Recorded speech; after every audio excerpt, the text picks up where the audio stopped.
하나님께서 오늘도 여러분과 함께하여 주시기를, 은혜 베풀어 주시기를 주님의 이름으로 간절히 축원드립니다. 예수님의 말씀 속에 보면 이제 육신 가운데 있는 제자들의 모습을 보게 됩니다. 예수님은 제자들에게 근심하지 말라라고 말씀을 주시지만 제자들은 예수님이 떠나심을 걱정하고 있습니다. 어쩌면 예수님을 걱정하기보다 예수님이 떠나시면 남겨질 자기 자신들을 걱정하고 있습니다. 그동안 예수님께 걸었던 자신의 인생이 흔들리는 아픔을 지금 겪고 있습니다. 그런데 이런 제자들의 마음을 예수님께서 누구보다 잘 알고 계시며 또 제자들이 실족하지 않도록 오늘 말씀을 해주십니다. 그런데 그렇게 실족하지 말라고 해주시는 말씀이 제자들에게 앞으로 다가올 고난에 대한 그런 말씀을 하십니다. 사람들이 너희를 출교할 뿐만 아니라 너희를 죽이기도 할 것이다 라고 말씀합니다. 공동체에서 쫓겨난다는 것이죠. 쫓겨나지 않으면 그 사람들로부터 죽임을 당할 거라 이렇게 이야기를 합니다. 그리고 그들이 그 제자들을 죽이려고 할 때는 이것이 하나님을 섬기는 일이다 라고 생각하며 그렇게 할 것이다 라고 말씀하는 것이죠. 우리는 여기에서 옛날 그 바울의 모습을 우리는 떠올려 볼 수 있습니다. 예수님을 만나기 전 바울은 기독교인들을 죽이려고 정말 열심이었습니다. 그 사람들이 미워서가 아니고 이 죄인인 예수를 하나님이라고 믿는 그 사람들의 말이 신성모독이었고 또 기독교를 죽이는 것은 또 유대교를 지키는 일이기도 했기 때문입니다. 하나님을 섬기는 이 열심 있는 그 마음 때문에 이 사람을 죽여도 그게 전혀 양심의 가책이 없이 이것이 하나님을 위한 일이다라고 생각했습니다. 바울도 유대인도 아버지와 예수님을 알지 못하기 때문입니다. 보는 눈이 없었기 때문에 주님과 만나지 못했기 때문에 그래서 제자들이 당하는 고난은 어떻게 보면 예수님을 따르는 그런 필연입니다.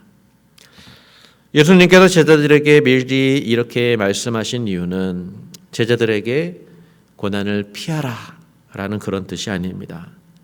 그게 아니라 고난을 받게 될 텐데 왜 그런 고난을 받게 되는지 이제 알게 하기 위함입니다. 그래서 고난 받을 때 이게 예수님께서 말씀하신 그거구나 라는 것을 기억나게 하기 위함입니다.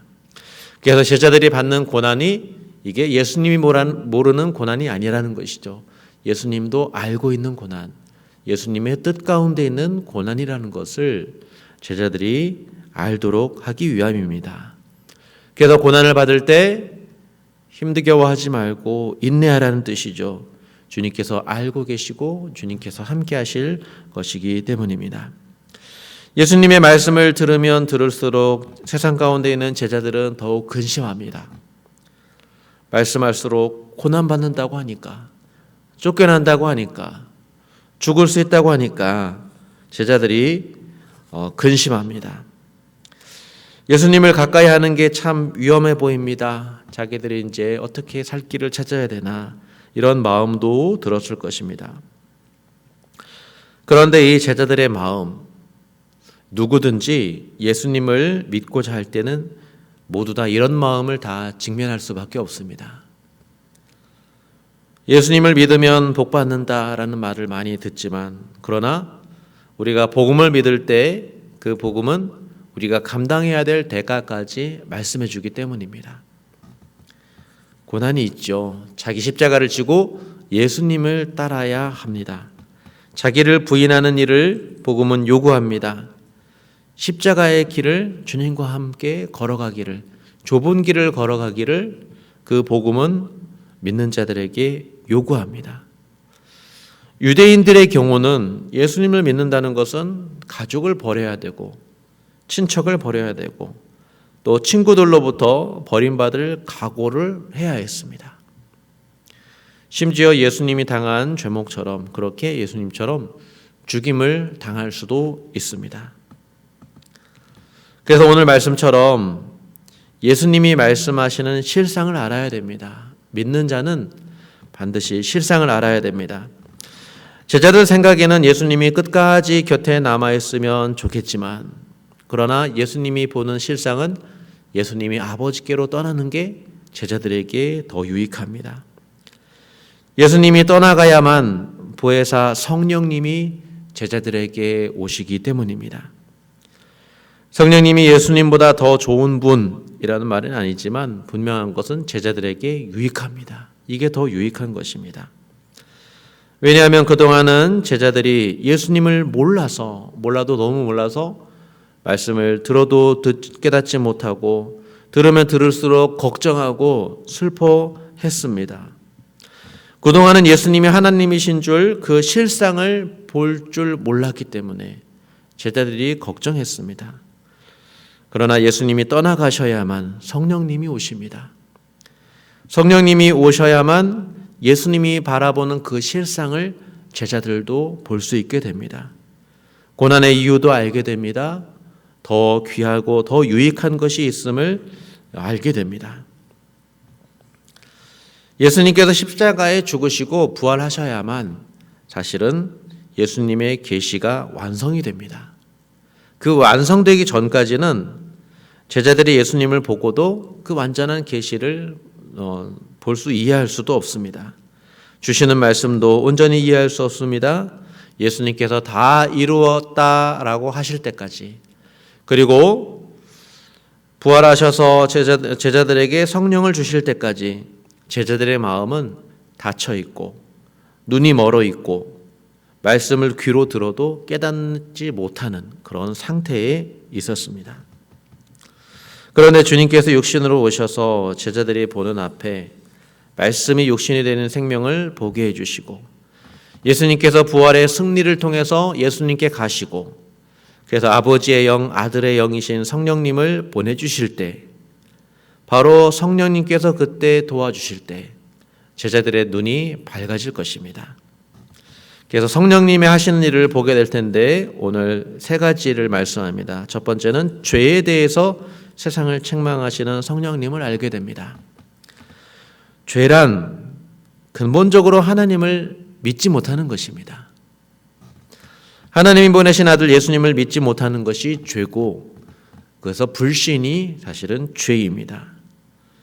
세상은 하나님을 믿지 못했습니다. 어둠 가운데 있었기 때문에 예수님을 믿을 수도 없었고 믿으려 하지도 않았습니다.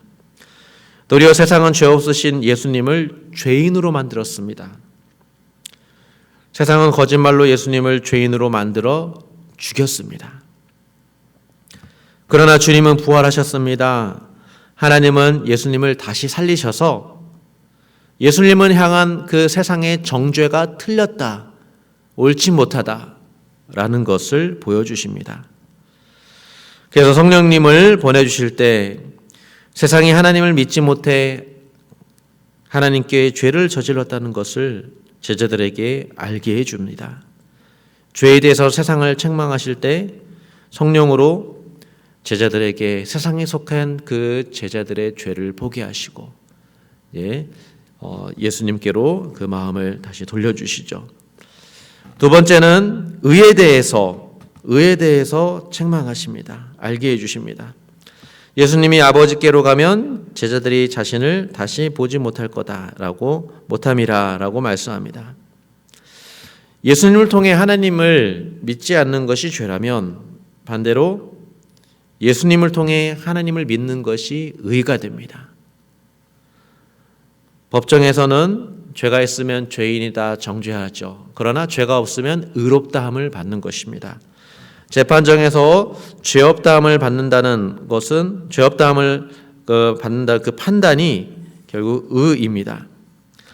세상에서는 자꾸 예수 믿는 제자들을 죄인 취급하고 신성모독이라 하고 이렇게 말할지는 모르겠지만, 그러나 성령을 보내주시면 제자들은 예수님 안에 거하시는 하나님 아버지를 보게 되고 그 예수님을 믿게 됩니다. 그래서 의를 얻게 되죠. 예수님은 떠나 계시지 않아도 제자들은 예수님을 믿어 하나님 앞에 의롭다함을 받게 됩니다. 성령은 제자들에게 예수 믿고 의롭다 없는 그런 믿음을 주시고 이 담대함을 주실 것입니다. 또 세 번째로 성령님은 심판에 대해서 세상을 책망하실 것입니다. 성령님이 오셔서 예수님이 죄가 없다는 것, 예수님이 하나님 되신다는 것, 그리고 죽으시고 승리하시고 부활하셔서 하나님 보좌 우편에 계신 진정한 왕이라는 사실을 성령님께서 보여주심으로 세상을 책망하실 것입니다.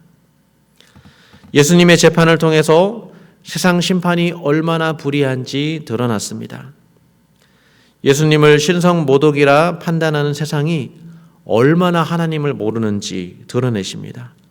얼마나 하나님의 무지한 우상 숭배자들인지를 드러내십니다. 예수님을 죽임으로 세상 권세는 세상을 다스리는 이 임금, 이 권세가 얼마나 불의하고 하나님을 대적하는 권세인지 예수님의 죽음을 통해서 다 드러내십니다. 그리고 예수님은 부활하시죠. 성령을 보내주십니다.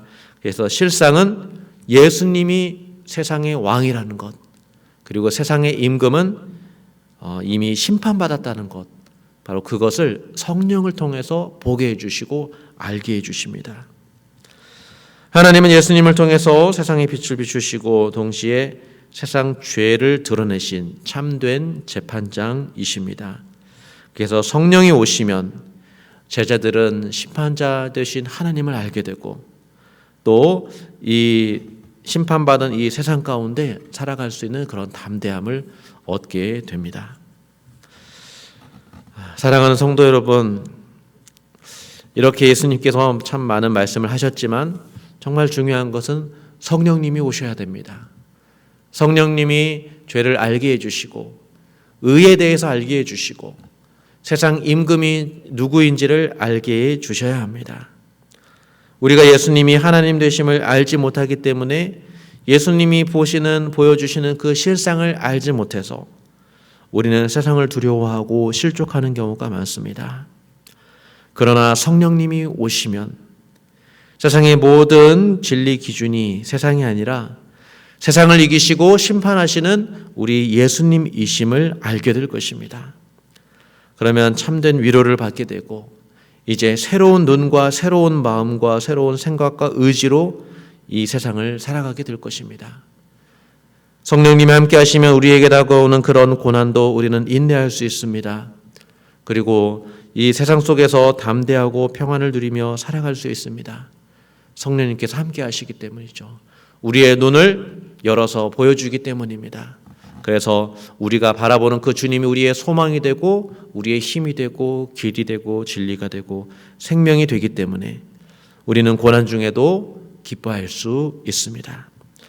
오늘도 하나님께서 여러분에게 성령 충만하게 해주시기를, 그래서 성령 충만하게 해주실 때 그 예수님과 교제하는 오늘 하루의 삶을 살아갈 수 있기를 우리 주님의 이름으로 간절히 축원드립니다. 우리 기도하겠습니다. 살아계신 하나님 아버지, 이 시간 주님을 사랑하는 모든 이들에게 성령 충만한 은혜를 허락하여 주시옵소서. 제자들에게 유익이 된 것처럼 우리에게도 주의 성령의 은혜로 정말 유익한 삶을 살아갈 수 있도록 주님께서 도와주시옵소서. 보는 눈이 달라지게 하여 주시고 우리 마음이 달라지게 하여 주시고 하나님이 우리를 다스리고 있다는 그 실상을 바라보며 오늘 하루도 그 하나님의 삶을 누리며 살게 하여 주시옵소서. 하나님께서 은혜를 베풀어 주시기를 간절히 원하옵고 살아계신 우리 주 예수님의 이름으로 기도드립니다. 아멘.